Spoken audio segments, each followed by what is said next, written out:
Hello बच्चों, good morning.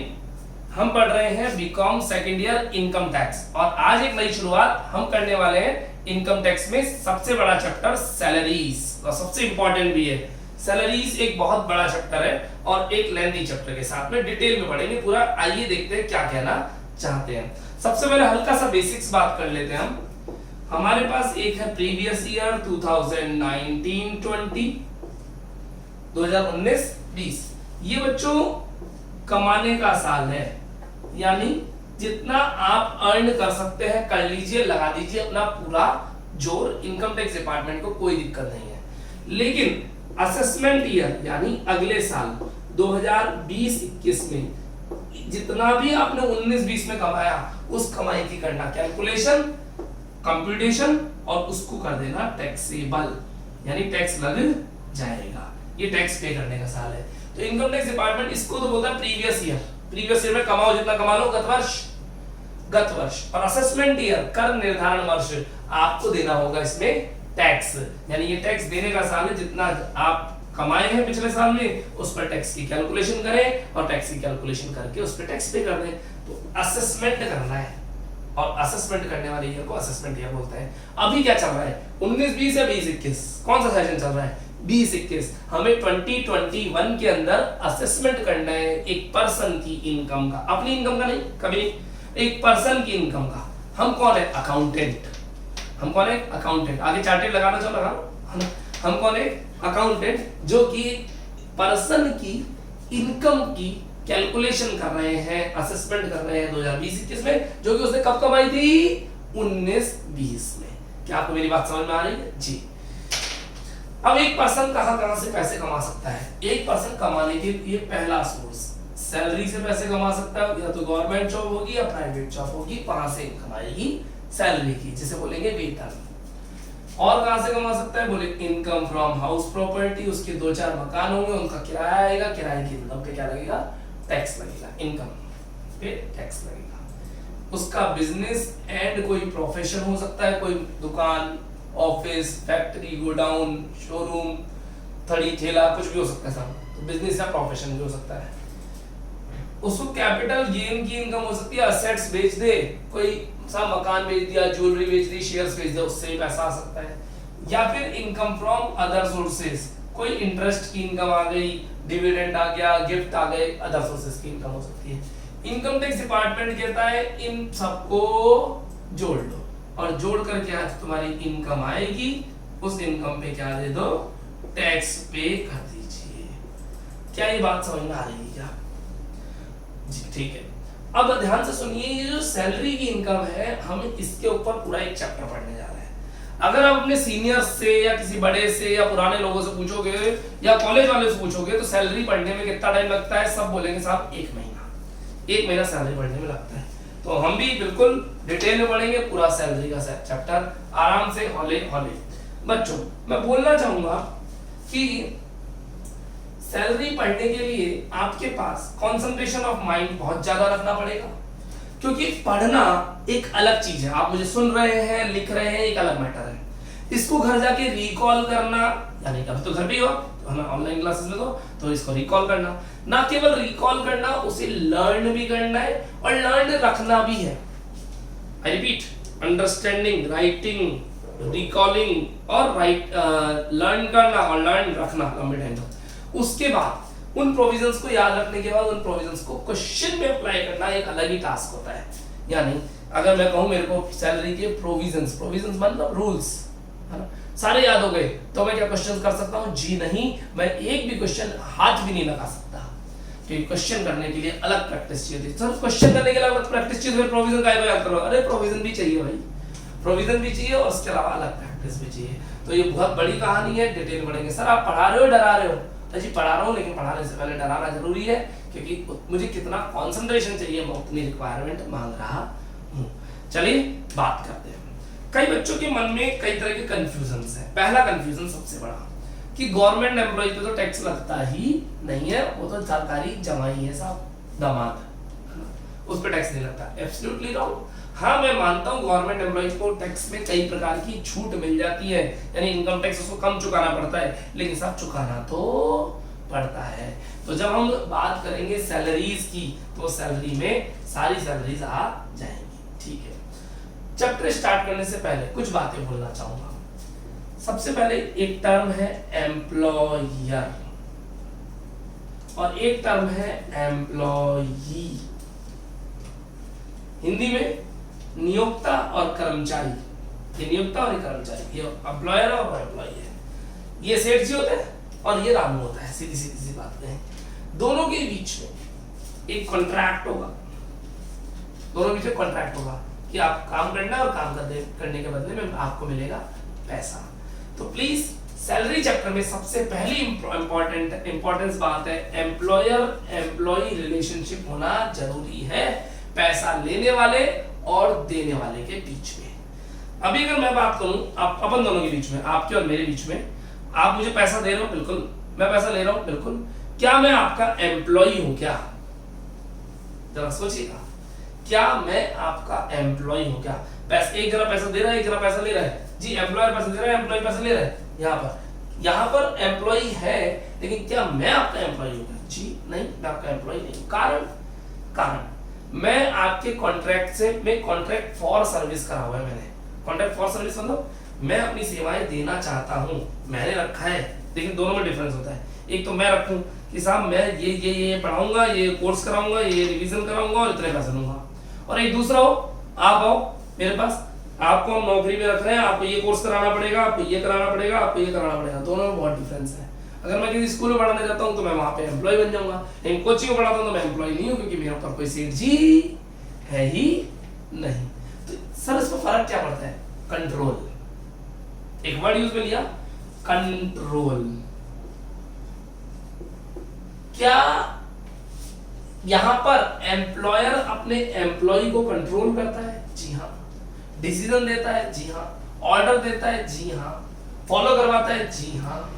लेकिन अगर अपन अपनी बात करें तो उसमें आप मुझे कंट्रोल नहीं करते, उल्टा मैं आपको कंट्रोल करता हूं। आप मुझे कंट्रोल नहीं करते। आप मुझे ऐसा नहीं कर सकते कल मेरे को कल छुट्टी पे जाना है, ऑफिस ऑफ करना है, नहीं लेनी क्लास, तो मैं आपसे परमिशन लूंगा कि बच्चों कल चल जाऊंगा। आप लोग आओ चल जाओ, 10 दिन बताना, आपको कोई दिक्कत नहीं। थोड़ा सा डिफरेंस है। तो जहां कंट्रोल पावर एम्प्लॉयर की हो एम्प्लॉय के ऊपर, वहां पर सैलरी सेक्शन आएगा, यानी लेने वाले और देने वाले के बीच में कंट्रोल होना चाहिए, एम्प्लॉयर एम्प्लॉय रिलेशनशिप होनी चाहिए। अगर ये बात है तो ही सैलरी एड में इनकम आएगी, अदरवाइज सैलरी एड में इनकम नहीं आएगी। फिर कहा जाएगी या तो बिजनेस एंड प्रोफेशन में या अदर सोर्सेज में, कहीं भी जा सकती है ना। लेकिन यहाँ पर पहली कंडीशन है कि पैसा देने वाला और लेने वाले के बीच में एम्प्लॉयर एम्प्लॉय रिलेशनशिप होने चाहिए, है ना। ठीक है, पर देखो इसके लिए थोड़ा हार्ड पे जाऊं तो एक होता है कॉन्ट्रैक्ट फॉर सर्विस। वैसे अपने काम का नहीं है, फिर भी बता रहा हूं, कॉन्ट्रैक्ट ऑफ सर्विस और एक कॉन्ट्रैक्ट फॉर सर्विस, दोनों में डिफरेंस क्या है? कॉन्ट्रैक्ट ऑफ सर्विस और कॉन्ट्रैक्ट फॉर सर्विस, फॉर में आपको झुकना पड़ता है कि मैंने कॉन्ट्रैक्ट किया सर्विस देने के लिए, देना पड़ेगा। कॉन्ट्रैक्ट ऑफ सर्विस, कॉन्ट्रैक्ट देने के लिए सर्विस देने के लिए कॉन्ट्रैक्ट किया है, कर लेंगे काम, क्या दिक्कत है। ये कोचिंग इंस्टीट्यूट में होता है, ये कोचिंग होता है कॉन्ट्रैक्ट ऑफ सर्विस। मैंने आपसे कॉन्ट्रैक्ट किया सर्विस देने का, लेकिन मैं अपनी मनमानी भी चलाऊंगा, कौन सा चैप्टर कब पढ़ाना है, कौन सी क्लास कितनी लंबी लेनी है, कब थ्योरी पढ़ानी है, कब प्रैक्टिकल पढ़ाना है, डिसीजन मेकिंग मेरी है पूरी। कॉन्ट्रैक्ट फॉर सर्विस में मैं जब किसी कोचिंग इंस्टीट्यूट में, जब किसी स्कूल में पढ़ाने चल जाऊंगा, कॉलेज में पढ़ाने चल जाऊंगा, तो वो कॉन्ट्रैक्ट फॉर सर्विस हो जाएगा। सामने वाले की चलेगी, वो कहेंगे कोर्स अब तक कंप्लीट कराना पड़ेगा, वो कहेंगे लंबी क्लास मत लो, नहीं लेंगे, वो कहेंगे टॉपिक स्टार्ट कर दो, स्टार्ट कर देंगे, खत्म कर दो, खत्म कर देंगे, एग्जाम लेंगे। तो वहां पे झुकना पड़ता है। जहां कॉन्ट्रैक्ट फॉर सर्विस होता है ना, वहां पर सैलरी हेड आता है, क्योंकि कंट्रोल वहां पे सामने वाले का हो जाता है। समझ में आ रही क्या? दो अलग अलग लैंग्वेजेस है, पर अपने को इतना हार्ड नहीं पढ़ना, ये अपने काम का नहीं है।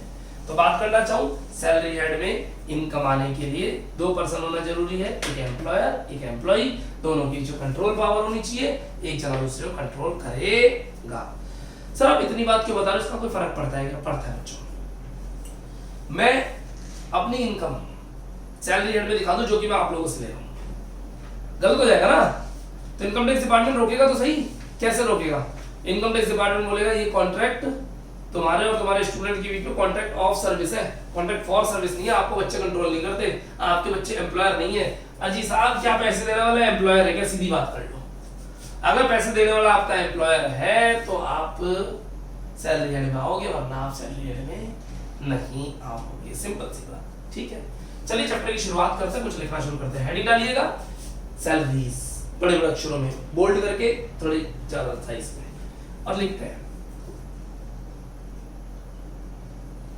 थोड़ा सा मैं साइज बढ़ाई कर देता हूँ लिखने का। सैलरी में क्या आता है, बिल्कुल स्पीड कम करके चलेंगे, है ना। Anything received, anything received, line change, by an employee from his की जगह हल भी आ सकता है, from his employer, anything received by an employee from his employer. शब्दों का बड़ा झोल है, ध्यान रखना ना। एम्प्लॉय भी होना जरूरी है और एम्प्लॉयर भी होना चाहिए। लेने वाला एम्प्लॉय होना चाहिए, देने वाला एम्प्लॉयर होना चाहिए, है ना। कैसे? लाइन चेंज करके लिखेगा इन कैश और इन काइंड्स। कैश में भी आ सकती है और काइंड्स में भी आ सकती है। सैलरी सैलरी सैलरी, जरा सुनना, मेरी सैलरी 50,000 रुपए महीना थी, पर मेरे सेठ जी ने कैश में मेरे को कुछ भी नहीं दिया, सारी चीजों का सामान दे दिया। बोले आटा चाहिए आटा ले जा, दाल चाहिए दाल ले जा, पेट्रोल चाहिए पेट्रोल ले जा, है ना। तेरे को जो चीज खाने को पीने को रहने को, तेरे को कपड़े खरीदने कपड़े ले जा, लेकिन सैलरी के कैश मत ले। तो क्या सेठ जी ने सैलरी दी या नहीं दी? बोले दी है, क्योंकि सैलरी ने सेठ जी ने सैलरी कैसे दे दी? कैश की जगह काइंड्स में दे दी। तो कैश में दे या काइंड्स में दे, दोनों को सैलरी माना जाएगा। डायरेक्टली और इनडायरेक्टली, डायरेक्टली और इनडायरेक्टली, डायरेक्टली और इनडायरेक्टली, यानी प्रत्यक्ष रूप से या अप्रत्यक्ष रूप से। देखिए कुछ भी मिले, किससे मिले? बोले एम्प्लॉय कर्मचारी को मिले अपने नियोक्ता से, नगद में मिले चाहे वस्तुओं में मिले, चाहे प्रत्यक्ष रूप से मिले चाहे अप्रत्यक्ष रूप से मिले। कई बार सेठ जी क्या करते हैं, है ना। मैं एक बात बोलना चाहूंगा, इस पूरे चैप्टर में मैं एम्प्लॉयर वर्ड कम बोलता हूँ, एम्प्लॉयर, और उसकी जगह वर्ड यूज करता हूँ सेठ जी। कंफर्टेबल लगता है, इजी लगता है, अंडरस्टैंडिंग भी आसान होती है, और सबसे बड़ी बात कंफ्यूज नहीं होते यार। सबने एम्प्लॉयर बोला था, एम्प्लॉई बोला था, भूल जाता है कई बार, है ना। बहुत सारे कंफ्यूजन आएंगे, मैं कई बार सेंटेंस फास्ट बोल जाता हूँ, तो मैं एम्प्लॉयर वर्ड ही हटा दिया, मैंने बोल दिया सेठ जी, है ना। तो प्लीज ध्यान रखिएगा। तो सेठ जी कई बार क्या करते हैं, डायरेक्टली नहीं देते, इनडायरेक्टली चीजें दे देते हैं। क्या करते हैं? बोले तू मेरे यहाँ नौकरी कर, देखना कैसे समझ ले रहा, आपको समझा रहा हूँ, इसमें ही छोड़ रहा एक बार के लिए। मैंने मेरे सेठ जी की नौकरी ज्वाइन करी 10,000 रुपए महीने में। सेठ जी ने कहा एक काम कर, तू मेरे से तनख्वाह 10,000 की जगह 1,000 रुपए ले लियो। मतलब क्यों? बोले 10,000 रुपए अगर तू मेरे से लेता है, 10,000 अगर तू मेरे से लेता है, तो तेरे को तेरी इनकम दिखेगी, तो तेरे को उस पर टैक्स देना पड़ेगा। तो 1,000 रुपए ले लेता है कि तेरी इनकम कम दिखे, तो कि तेरे को टैक्स भी कम देना पड़े। मैं केवल एग्जांपल ले रहा हूँ, है ना, कैलकुलेशन में मत जाना, प्रोविजन में मत जाना, है ना। सेठ जी ने कहा 10,000 की जगह 1,000 ले ले ताकि तेरी इनकम कम दिखे। मैंने कहा बाकी 9,000 बोले मैं तेरी वाइफ को दे देता हूँ, 9,000 रुपए तेरी वाइफ को दे देता हूँ, तेरी मम्मा को दे देता हूँ, या तेरे बच्चों को दे देता हूँ, या तेरे घर में रख जाता हूँ, पड़े रहेंगे, मैंने नहीं दिए, ये कहते ना पता नहीं कहाँ से आए। यानी सेठ जी से मिलने वाली तनख्वाह कितनी दिखेगी? मात्र दिखेगी, मेरे अकाउंट में जो सेठ जी के यहाँ से पैसा आएगा 1,000 रुपए जा रहे हैं। बाकी सेठ जी मतलब मेरे को दिया ही नहीं, किसी और को दे दिया या घुमा फिरा के दे दिया। पता है मैंने क्या किया? मैंने एक फ्रिज खरीदा रुपए 25,000 का, और उसकी किस्तें चुका रहे सेठ जी। अपने पास सेठ जी ने तनख्वाह नहीं दी अपने को, तो अपनी तनख्वाह तो 1,000 रुपए, और सेठ जी 25,000 की फ्रिज की किस्तें से चुका रहे हैं। अपने पास इनडायरेक्टली आगे नहीं आ गई तनख्वाह, क्योंकि फ्रिज अल्टीमेटली आया किसके कारण? सेठ जी के कारण। तो सेठ जी ने डायरेक्टली दिया, इनडायरेक्टली दी तनख्वाह। अपने घर फ्रिज आया, सेठ जी फ्रिज की इंस्टॉलमेंट चुका रहे हैं, तो अल्टीमेटली हमारे पास तनख्वाह आ रही है कि सेठ जी इंस्टॉलमेंट के पैसे हमारी सैलरी में से काट चुके, 10,000 की जगह 1,000 ही दे रहे, 9,000 रुपए उधर इंस्टॉलमेंट दे रहे। ऐसा कुछ कर सकते हैं। तो अगर इनकम टैक्स डिपार्टमेंट कह रहा है कि इस तरह से घुमा फिरा के भी अगर कोई आपको सैलरी मिल रही है, तो उसे भी सैलरी माना जाएगा। कई बच्चों के माइंड में क्वेश्चन उठा, सर डिपार्टमेंट को कैसे पता चलेगा? मैंने पहले भी बोला है कई बार, ये क्वेश्चन नहीं पूछना कि इनकम टैक्स डिपार्टमेंट को कैसे पता चलेगा। मैं मानता हूं कि इनकम टैक्स डिपार्टमेंट को नहीं पता चलेगा, मेरे अकाउंट में 1000 रुपए आ रहे हैं, मैं 1000 रुपए दिखा रहा हूं और फ्रिज लेके बैठा हूं, सेठ जी फ्रिज की किस्तें चुकाने, नहीं पता पड़ रहा, नहीं पता पड़ रहा, कोई दिक्कत नहीं। मैंने अपनी इनकम जितनी दिखाई, जो इनकम टैक्स रिटर्न भरी, जितना टैक्स दिया, नहीं दिया, कहानी खत्म, नहीं पकड़े में आया, मैंने चोरी कर ली टैक्स की। लेकिन अगर किसी दिन इनकम टैक्स डिपार्टमेंट को पता चल गया और उन्होंने मेरे ऊपर तफ्तीश बैठा दी, तफ्तीश यानी चेकिंग्स, है ना, क्राइम ब्रांच वाली तरह, तो वो अगले 2, 2.5, 3 महीने सबसे पहले मेरी चेकिंग करेंगे, मेरे फोन ट्रैप करेंगे, मेरे मूवमेंट्स को चेक करेंगे, मैं कहाँ आ रहा हूँ, जा रहा हूँ, जीपीएस लगा देंगे मेरे पीछे, मेरे अकाउंट्स की इंफॉर्मेशन देखेंगे, मेरे घर में क्या हो रहा है वो देखेंगे, मैंने कहाँ कहाँ आधार कार्ड पैन कार्ड लगाया है, वहाँ क्या क्या ट्रांजेक्शन कर रहा हूँ वो सारे देखेंगे, क्या क्या खरीदा वो सब देख लेंगे, और फिर पूछेंगे बेटा तूने फ्रिज खरीदा था, तेरे घर फ्रिज की डिलीवरी हुई है, इसके पैसे कौन दे रहा है? मालूम पड़ा उस फ्रिज के पैसे सेठ जी के अकाउंट से आ रहे हैं। अब बेटा छुपा लो। क्या आप छुपा पाएंगे? देखिए मैं आपको एक बात बता दूं, आप कितना सारा माल अमेजन से खरीदते हैं, मंत्रा से खरीदते हैं, फ्लिपकार्ट से खरीदते हैं, क्या इनकम टैक्स डिपार्टमेंट के पास इसकी डिटेल है? क्या इनकम टैक्स डिपार्टमेंट के पास इसकी डिटेल है क्या? यस। आपने अपने मोबाइल नंबर से लॉगिन किया हुआ है, पेमेंट अपने कार्ड से कर देते हो कई बार, या फोन पे, गूगल पे, भीम, यूपीआई से कर देते हो। वो यूपीआई भी तो आपके बैंक अकाउंट से कनेक्टेड है या आपके मोबाइल नंबर से कनेक्टेड है। आपका मोबाइल आपके आधार से कनेक्टेड है। मोबाइल देखो क्या क्या कनेक्ट होगा, मोबाइल नंबर, आधार, पैन कार्ड, बैंक अकाउंट, और ये सब इनकम टैक्स डिपार्टमेंट से कनेक्टेड है। नहीं होता विश्वास? चलिए विश्वास दिलाता हूँ। आप अपने आपके मोबाइल में, सबके मोबाइल में पेटीएम है। आज से 6 साल पहले, आज से 8 साल पहले मैंने एक टीवी खरीदा था। अब देखो मैं इसका बता रहा हूँ, आज से 8 साल पहले मैंने एक टीवी खरीदा था और 8 साल पहले पेटीएम मार्केट में था ही नहीं था ना। वो टीवी मैंने किस्तों में खरीदा था बजाज फाइनेंस से, और उसकी इंस्टॉलमेंट चुकाई है, और इंस्टॉलमेंट चुके कंप्लीट हो गया, टीवी घर पड़ा हुआ है। आज उस टीवी की पूरी रिपोर्ट मेरे मोबाइल में निकालता हूँ। देखो कैसे, आप अपने पेटीएम में जाना, पेटीएम में सर्च ऑप्शन में एक जगह आता है सिबिल, CIBL। इस सिबिल एक क्रेडिट स्कोर होता है, लोन लेने जाते हैं तो इस स्कोरिंग देखते हैं कि आपके कितने पॉइंट्स हैं इसके अंदर, है ना। इस सिबिल के अंदर आपने जितने भी लोन ले रखे हैं उनकी कंप्लीट डिटेल आपके पेटीएम में, आपके मोबाइल में सेव है। आप खुद चेक कर सकते हो राइट नाउ। कौन से लोन की? जो 10 साल 12 साल पहले आपने एक टीवी के लिए लिया था, उस टाइम पेटीएम नहीं था, उस पेटीएम, आज उस पेटीएम के अंदर आपकी सिबिल रिपोर्ट पूरी की पूरी आपके मोबाइल में पड़ी हुई है। तो बताइए, आपकी रिपोर्ट पेटीएम जो 10 साल पहले आपने लिया था वो आपको याद नहीं है, वो पेटीएम आपको आपके मोबाइल में बता रहा है। क्या डिपार्टमेंट के पास नहीं होगी नॉलेज? पूरी खबर रखता है इनकम टैक्स डिपार्टमेंट, पूरी खबर A to और Z, है ना। फिर कई लोग क्या करते हैं इस चीज से बचने के लिए, टॉपिक से थोड़ा दूर जा रहे हैं पर समझना जरूरी है ना। फिर कई लोग क्या करते हैं इससे बचने के लिए, सारा काम कैश में करते हैं। कैसे? साहब जमीन से खेत से उन्होंने फसल उगाई, फसल को बेच दिया, कैश आ गया, कैश से ही माल खरीदा और कैश में ही खा गए।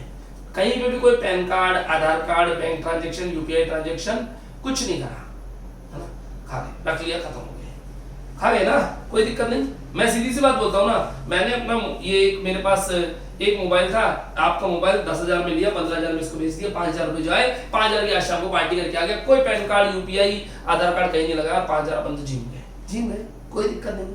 इनकम टैक्स डिपार्टमेंट क्या करेगा सुनिए। इनकम टैक्स डिपार्टमेंट जिस दिन आपके यहाँ तफ्तीश करने आएगा, चेक करने आएगा, चेकिंग करने आएगा, आपकी एक एक असेट का वैल्यूएशन किया जाएगा। अगर ये बॉटल है तो ये बॉटल कहां से आई, एक एक असेट का वैल्यूएशन किया जाएगा। सर इतनी छोटी चीजों का नहीं, इतनी छोटी चीजों का वैल्यूएशन नहीं करते, बड़ी बड़ी करते हैं, बाकी एक्स्ट्रा प्लस 10% इसका, प्लस 15% इसका, परसेंटेज में ऊंचंती चलता है, सस्पेंस पे चलता है सब कुछ। वो तो लगा देते हैं कैलकुलेशन कि हाँ तुमने इतना कमाया, अब बताओ। वो क्या करेंगे, बेटा तू, उन्होंने मेरी ट्रैवल हिस्ट्री देखी, पासपोर्ट या IRCTC, सब ऑनलाइन ही करते हो ना काम, ऑफलाइन भी करते हो, तो मेरी ट्रैवल हिस्ट्री चेक कर ली। बोले तू बेटा दुबई गया था, दुबई जाके इतना पैसा खर्च हुआ तो बेटा तूने कमाया भी होगा। तू कहता मैंने कमाया तो है नहीं और तू दुबई जाएगा, ऐसा कैसे पॉसिबल है? कमाया तो है नहीं तूने, क्योंकि कमाया होता तो इनकम टैक्स देता। तू कहता मैंने कमाया ही नहीं, लेकिन दुबई जाके आ रहा है तो खर्चा कर रहा है, तो खर्चे के पैसे कहां से आ रहे हैं? दे चुपचाप से टैक्स। तूने अगर कहीं एक्सपेंस किया है, इसका मतलब कमाया था, और कमाया तो तुमने टैक्स नहीं दिया, टैक्स दे। तूने इन्वेस्टमेंट कर रखे हैं शेयर्स में, टैक्स दे। तूने गोल्ड खरीद रखा है, टैक्स दे। क्योंकि ये सब चीजें तूने खरीदी है तो इनके कभी ना कभी कहीं ना कहीं से तो आए होंगे तेरे पास पैसे। तो इनकम टैक्स डिपार्टमेंट वाले तो कैलकुलेशन कर देंगे, उसके बाद जवाब आप देते रहना। आपकी जवाब देते नहीं पड़ेगा, उस दिन आपको टैक्स देना पड़ेगा। तो मैं सीधी सीधी सी बात बोल रहा हूँ, जिस दिन तक डिपार्टमेंट वाले आपके द्वारे नहीं आ रहे, आपके घर नहीं आ रहे, तब तक आप रिलैक्स हैं। और जब वो एक बार आ गए तो फिर आप नहीं बच सकते। मैं बोलना चाहूंगा, जब उनकी रेड पड़ती है तो 3 महीने 4 महीने 6 महीने की तैयारी करते हैं, पुलिस का अरेंजमेंट करते हैं। आप कहते हैं मेरे चाचा विधायक है मुझे पुलिस लाते हैं तो यहाँ की पुलिस ही नहीं होती। अगर उन्हें राजस्थान में रेड डालनी, दिल्ली की पुलिस आएगी।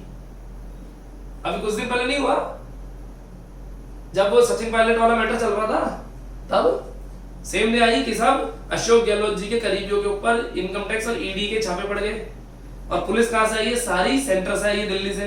क्योंकि राजस्थान की पुलिस को तो खबर ही नहीं कि राजस्थान की पुलिस उनको छापा पड़ने ही नहीं देती। यहाँ की पुलिस तो अपनी सेटिंग होती है ना भाई, आपके गांव में आपकी चलती है। गांव की पुलिस वाला आपकी सुनेगा या बाहर वाले की सुनेगा? आपकी सुनेगा। तो वहां पर पुलिस डिपार्टमेंट को थोड़ा सा मैनेज हो जाता है। तो ज्यादा बात नहीं करेंगे इनके बारे में, टॉपिक पर आते हैं, है ना। क्या कहना चाह रहे हैं कि जब इनकम टैक्स डिपार्टमेंट रेट डालता है तो आप बच नहीं सकते, फिर एक अलग ही सेक्शन की कहानियां चलती है। तो प्लीज ये क्वेश्चन ना पूछे, सर डिपार्टमेंट को कैसे पता चलेगा? उनके कान बहुत तेज है, आप सोच भी नहीं सकते, वहां कैलकुलेशनें चलती हैं। आ जाओ अब तो टॉपिक पर आते हैं वापस। Anything received by an employ from his employer in cash और इन काइंड्स, डायरेक्टली और इनडायरेक्टली, इन प्रीवियस ईयर, कौन सा? 2019-20। और मैंने यहां से यहां तक एक ब्रैकेट बनाया, एक कैलकुलेशन मिटा देते हैं इधर से और यहां लिख देते हैं टैक्सेबल, टैक्सेबल होगा कर योग्य होना, as salary, taxable as salary, salary की तरह टैक्सेबल होगा, सैलरी की तरह टैक्सेबल होगा। तो ये पूरी बात बोलिए, कब होगा? असेसमेंट ईयर 2020-21 में होगा, ठीक है ना। अच्छा ठीक है, अब एक बात बोलना चाहूंगा, जो अपनी बुक है उस बुक को रख दो ऊंचाई पे अगले 10-12 दिन। 10-12 दिन हम अपनी बुक में से कुछ भी नहीं पढ़ेंगे, सारा काम अपनी नोटबुक से चलेगा, नोट्स लिखेंगे और पढ़ते जाएंगे, समझते जाएंगे पूरी कहानी को। एक बात।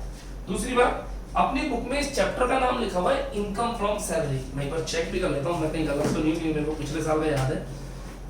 इनकम टैक्स थियरी बुक आया करके इंडेक्स खोला मैंने, चैप्टर नंबर बुक में दिख रहा है ये 3rd सैलरी। सर हमने चैप्टर नंबर 1 और 2 पढ़ लिए क्या? कुछ बच्चों ने पूछा जी। नहीं, हमने 1 और 2 नहीं पढ़ा अभी तक। 1 और 2 केवल हमने आइडिया लिया है ना, पढ़ेंगे बाद में डिटेल में, क्योंकि 1 और 2 अभी पढ़ा दूंगा तो बहुत ज्यादा बोरिंग हो जाएंगे और हार्ड हो जाएंगे। तो इंटरेस्टिंग बनाना पहले पढ़ाई, फिर आ जाएंगे, है ना। तो सैलरी मैं जो चीज देख रहा था, ठीक है, इन्होंने भी सही कर दिया। अब तो सैलरीज मैं और अच्छे से देख लेता हूँ, हाँ ठीक है। कई अपनी बुक में भी सही कर दिया। पिछले साल तक क्या था साहब, इस चैप्टर का नाम था इनकम फ्रॉम सैलरीज। अब आप खुद सोचिए, क्या इनकम फ्रॉम सैलरी रियल में कोई सही शब्द है क्या? सैलरी से होने वाली इनकम, क्या सैलरी से होने वाली इनकम होती है? सैलरी खुद ही अपने आप में एक इनकम होती है, सैलरी अपने आप में खुद ही एक इनकम होती है। तो सैलरी जो शब्द है, इनकम टैक्स डिपार्टमेंट कहता है कि आपका जो इनकम के 5 हेड है, उसमें से पहला हेड सैलरीज है। Salaries, salaries, salaries. सर इतना फोकस क्यों कर रहे हो? कुछ तो बात है, इसीलिए मैं होल्ड करूंगा। आप लोगों की आदत हो चुकी है ऊपर ऊपर से पढ़ने की, और इनकम टैक्स डिपार्टमेंट कहता है कम पढ़ो, डेप्थ में जाके पढ़ो, बहुत ज्यादा डेप्थ में, तो एक एक शब्द पकड़ना पड़ेगा। आइए मैंने सैलरीज शब्द पे क्यों इतना जोर डाला, आइए शुरुआत शुरू करते हैं। मैं एक सबसे पहली बात बोलूंगा, क्या एक व्यक्ति के एक से ज्यादा एम्प्लॉयर हो सकते हैं क्या इन अ सिंगल ईयर?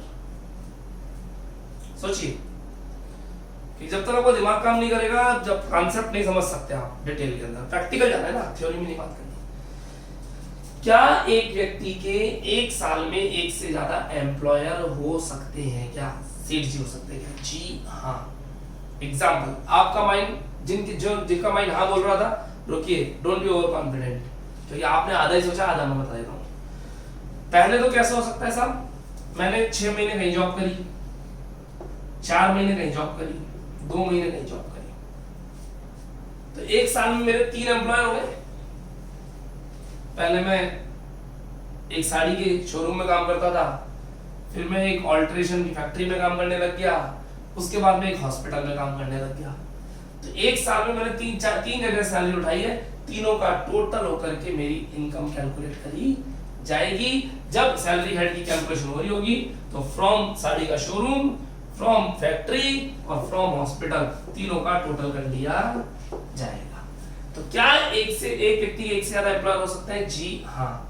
चलो अब मैं दूसरा सिनेरियो दिखाता हूँ। मैं मंडे से फ्राइडे कॉल सेंटर में काम करता हूँ, जेनपैक्ट है, जेनपैक्ट में काम करता हूँ मंडे से फ्राइडे। सैटरडे संडे जेनपैक्ट की छुट्टी होती है। सैटरडे संडे अपन ने साहब कैटरिंग पकड़ी हुई है, कैटरिंग या कोई कैफे पकड़ा हुआ है, कैफे कैटरिंग्स और जो भी फूड आइटम्स होते हैं उनमें सैटरडे संडे बिजनेस होता है। तो मैंने जेनपैक्ट के सामने बहुत सारे कैफे में बात कर ली। उन कैफे वालों ने कहा कि हमें स्टाफ तो चाहिए लेकिन केवल सैटरडे संडे के लिए चाहिए, मतलब हम आपको महीने में मात्र 10 दिन बुलाएंगे लगभग, है ना। बाकी मंडे टू फ्राइडे हमको जरूरत नहीं है, मंडे टू फ्राइडे हमारा परमानेंट स्टाफ काम करता है, सैटरडे संडे हमें स्टाफ की ज्यादा जरूरत पड़ती है। सैटरडे संडे काम कर लोगे? मैं तो सैटरडे संडे फ्री होता हूँ, मैं तो फ्री सैटरडे संडे होता हूँ। तो बोले ठीक है आ जाओ। तो मैंने मंडे टू फ्राइडे सैलरी उठाता हूँ जेनपैक्ट से और सैटरडे संडे उठाते हैं अपन सैलरी एक कैफे से, है ना। ठीक है, दोनों को मिलाकर के मेरी सैलरी बन जाएगी। तो सैलरी क्या एक से ज्यादा एम्प्लॉयर से हो सकती है? जी हाँ, मैं एक एम्प्लॉय एक साल में अलग अलग एम्प्लॉयर से सैलरी ले सकता हूं। सबसे मिलने वाली सैलरी को टोटल करके इस हेड में लिखा जाएगा। क्लियर है बात, है ना। तो सैलरी हुआ या सैलरीज हुआ?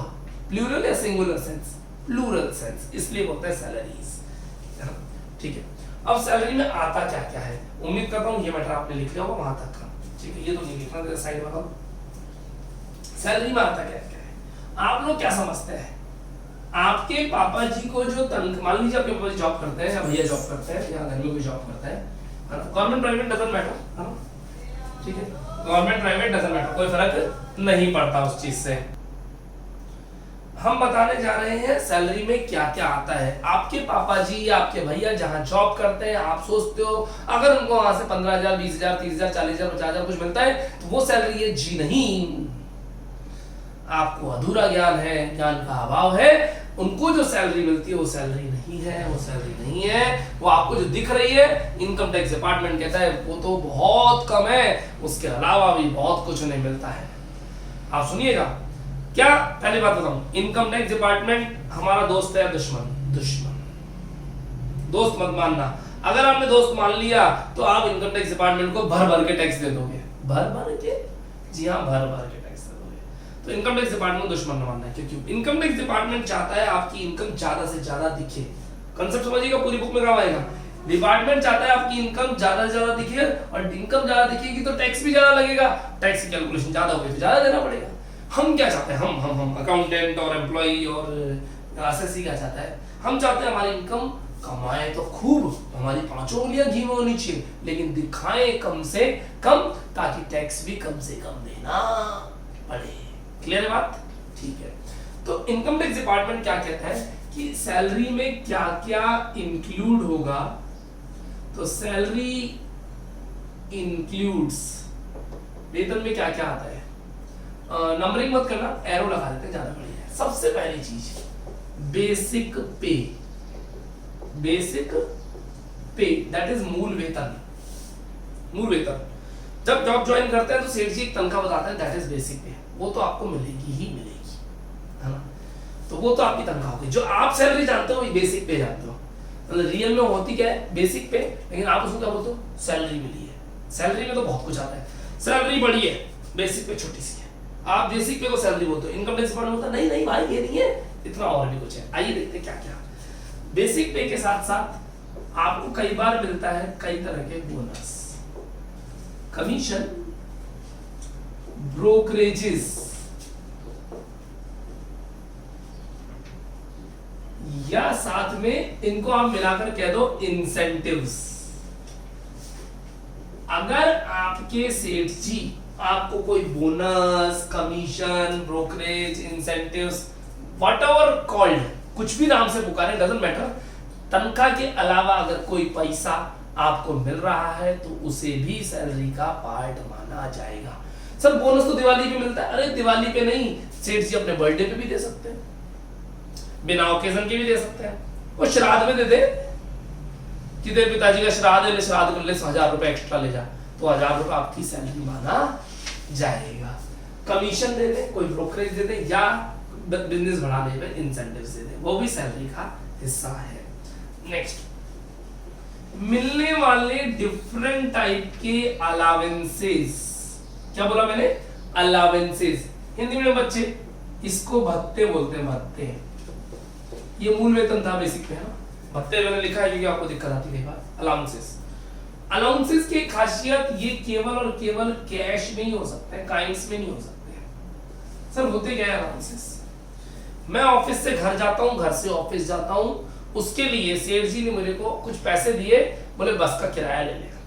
दे सकते हैं सेठ जी? दे तो नहीं दे तो नहीं दे। अगर देते हैं तो वो मेरी इनकम माना जाएगा, सैलरी की, और उस पर टैक्स लगेगा, ठीक है ना। सेठ जी ने मुझे घर से आने जाने के लिए पैसा दिया, सेठ जी ने दिन में लंच करने के लिए पैसा दे दिया, दे सकते हैं सेठ जी? हाँ दे सकते हैं। सेठ जी ने मेरे बच्चों को स्कूल में पढ़ाने के लिए ट्यूशन फीस दे दी कि ये पैसे पकड़ अपने बच्चों को पढ़ा लेना। सेठ जी ने मेडिकल के लिए पैसे दे दिए कि अपना इलाज करा लेना, कोई बीमार पड़ता तो उसके लिए। सेठ जी ने एंटरटेनमेंट के लिए पैसे दिए, बोले पैसे ले जाओ और मूवी देखिए आना, थोड़ा एंटरटेनमेंट करके आना। सेठ जी इस तरह के हजारों तरह के पैसे दे सकते हैं। सेठ जी ने शांताबाई के लिए पैसे दे दिए, बोले पैसा पकड़ो अपने घर में शांताबाई लगाओ, कल से अपनी वाइफ को परेशान करने की जरूरत नहीं है, वो रेस्ट करेगी, शांताबाई काम करेगी, और उसके लिए हम आपको पैसा दे रहे हैं। सेठ जी मेहरबान है, दाल में कुछ काला है, जी दाल में काले की बात तो डिटेल में करेंगे, बाद में बहुत कुछ मिलेगा आपको, है ना। इंटरेस्टिंग है, बड़ा मजेदार है यहाँ पर। सेठ जी ने मेरे घर पे काम वाली बाई लगाने के लिए पैसा दिया, इसको मेरी इनकम माना जाएगा और मेरी सैलरी बढ़ जाएगी, इनकम ज्यादा दिखेगी, इनकम टैक्स डिपार्टमेंट टैक्स लगाएगा। यानी आपको अगर सर्वेंट अलावेंस मिल रहा है, क्या बोला मैंने? Servant allowance. अलावेंस मिला काहे के लिए? सर्वेंट के लिए। सेठ जी ने पैसा दिया, वो सब अलाउंस मिल रहा है। सेठ जी इन तरह की हजारों चीजों के लिए पैसा दे सकते हैं, व्हाटएवर कॉल्ड, नाम कुछ भी हो। अगर सेठ जी कैश में कोई पैसा दे रहे हैं किसी चीज के लिए, दैट इज अलावेंस, और वो अलावेंस मेरी इनकम मान के टैक्स लगाया जाएगा। नेक्स्ट, कुछ पूछना चाह रहे हैं? करिए वीडियो पॉज और पूछिए मेरे से, अभी के अभी जवाब मिलेगा पक्का से। Next, perquisites. Perquisites, perquisites PERQ है, लेकिन इसको सारी दुनिया पर्क्स के नाम से जानती है, PERKS, पर्क्स। पर्क्स बोलते हैं सब, है ना, बाकी होती परक्यूजिट्स है। परक्यूजिट्स हिंदी में अनुलाभ बोलते हैं, अनुलाभ। ये सब काइंड्स में होता है, इन काइंड्स। परक्यूजिट्स किसमें होती है? काइंड्स में। सेठ जी अभी भी जितनी चीजें बताई थी उन सब चीजों के लिए अगर पैसा ना दे करके डायरेक्ट वो चीज ही प्रोवाइड करा दे, पर्टिकुलर वो थिंग ही प्रोवाइड करा दे, पर्टिकुलर वो चीज दे दी, बोले ये रख लो आप, तो है ना, तो उसे कहेंगे परक्यूजिट। लाइक मेरे को सेठ जी ने पहले तो देते पैसे, बोले पैसे पकड़ 1000 रुपए और अपने घर से ऑफिस आ जाए। अब सेठ जी ने पैसे नहीं दिए, कैब लगवा दी, बोले ये कैब रही, ये ड्राइवर रहा, ये तेरे को घर पे ड्रॉप कर देगा और घर से पिक कर लेगा, तो आपकी बार पैसा नहीं मिल रहा, आपको कैब मिल रही है। सेठ जी ने मेरे को ऑफिस में खाने के लिए पैसे ना दे करके डायरेक्ट टिफिन लगवा दिया, बोले ये टिफिन लगवा दी, यहाँ से तेरा टिफिन आ जाएगा और खाना खा लियो। सेठ जी ने मेरे को यूनिफॉर्म के लिए पैसे नहीं दिए, ये डायरेक्ट बोले उस दुकान पे चल जा, जाकर ये कपड़ा ले लेना, सिलवा लेना, पैसे तेरे को देने की जरूरत नहीं, मैं देख लूंगा। या फिर कपड़ा लाके दे दिया, बोले ड्रेस लाके दे दी, पहन ले, मतलब पैसे का ट्रांजैक्शन नहीं हुआ, डायरेक्ट आपको बेनिफिट मिलेगा। सेठ जी ने मुझे कह दिया कि अपने बच्चों को स्कूल में पढ़वा ले और फीस मनती हो, मैं देख लूंगा। देखना, अब मैं इसको इजी करके बता रहा हूँ। सेठ जी ने मुझे पैसे दिए, बोले जाओ मूवी देख के आ जाओ, और एक सेठ जी ने मेरे को मूवी की टिकट दी, बोले टिकट पकड़ो और जाओ मूवी देख के आ जाओ, दोनों में डिफरेंस है। अगर सेठ जी मुझे कैश दे रहे हैं तो वो अलाउंस है, और सेठ जी मुझे मूवी की टिकट ही दे रहे हैं डायरेक्ट, तो वो परक्यूजिट है। सेठ जी मुझे कैश दे रहे हैं घर से आने जाने के लिए, तो अलाउंस है। सेठ जी ने कैब दे दी, तो वो परक्यूजिट है। यूनिफॉर्म के लिए पैसा दिया तो अलाउंस है, यूनिफॉर्म ही दे दी तो वो एक परक्यूजिट है। शांताबाई जो काम वाली बाई थी उसके लिए पैसा दिया तो अलाउंस है, और काम वाली बाई दे दी, बोले ले जा इसको, तो वो एक परक्यूजिट है। समझ में आ रहा है? यहाँ कैश है, यहाँ काइंड्स में। सर क्या परक्यूजिट पे भी टैक्स लगेगा? दैट्स द पॉइंट, ये है मेन बात, परक्यूजिट पे भी टैक्स लगेगा। देखिए कैसे, अब तब समझना बात को। वो जो काम वाली बाई मेरे घर पर आ रही है, उस काम वाली बाई को तनख्वाह कौन दे रहा है? मेरा सेठ। काम का कर रही है मेरे घर में। अब अगर मेरे घर में काम वाली बाई कर रही तो काम कर रही है तो उसको तनख्वाह मुझे देनी चाहिए। 800 रुपये महीना मेरे लगने चाहिए थे, बच गए सेठ के कारण, सेठ दे रहा पैसा, मेरी इनकम मान लिया जाएगा। कौन मानेगा? Income tax department. क्या कहेगा? ये जो काम वाली बाई है ये भी तेरी सैलरी है ये जो काम वाली बाई ये भी तेरी सैलरी है और इसको तेरी सैलरी में इंक्लूड करके हम तेरी इनकम मान रहे हैं, टैक्स लगाएगा। सर ऐसा तो खूब हो जाएगा, हमारे पापा जी को तो पता नहीं क्या क्या मिलता है ऑफिस से, पापा जी तो ऐसे बहुत सारी डायरी उठा लाते हैं ऑफिस से, तो डायरी में पैसा लगेगा। जी हाँ, आपके पापा जी को जो डायरी ऑफिस से मिल रही है इसे भी परक्विजिट में काउंट किया जाएगा। मिलने वाले सभी प्रकार के फायदे अभी लिस्ट बनाएंगे, जब डिटेल में बात करेंगे, बहुत सारे फायदे सब मैं बता दूंगा। क्या दिवाली का दिन था, मैं अपने सेठ जी के घर सुबह सुबह पहुंच गया, सब डोल दिया है ना।